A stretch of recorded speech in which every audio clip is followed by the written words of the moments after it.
চলো বলছি, চলো। মা ছেড়ে দিন, লাগছে। আজকে তোমাকে আমি খাওয়াচ্ছি। ও মা ছেড়ে দিন, ও লাগছে মা।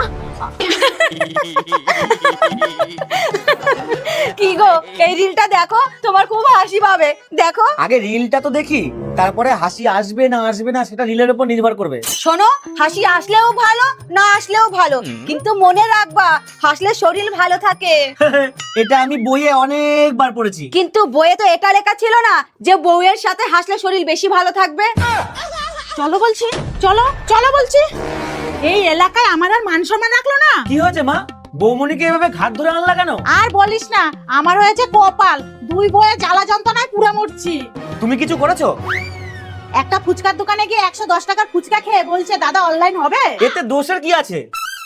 আগে পুরোটা শোনো চাদু। ফুচকালা অনলাইন হবে বলাতে স্বাস্থ্য সাথীর কার্ড বের করে দিয়েছে, বলছে এটা থেকে কেটে নিন, 5 লাখ আছে। বৌমনি, বুদ্ধিটা কার? খাওয়াটাও তো স্বাস্থ্য ভালো করার মধ্যে পড়ে। আর তাছাড়া আমরা কি শুধু নিজেরা খাওয়ার জন্য চেক করছিলাম নাকি? যদি চলতো তাহলে তো সবাই মিলে পক পক করে খেয়ে নিতাম।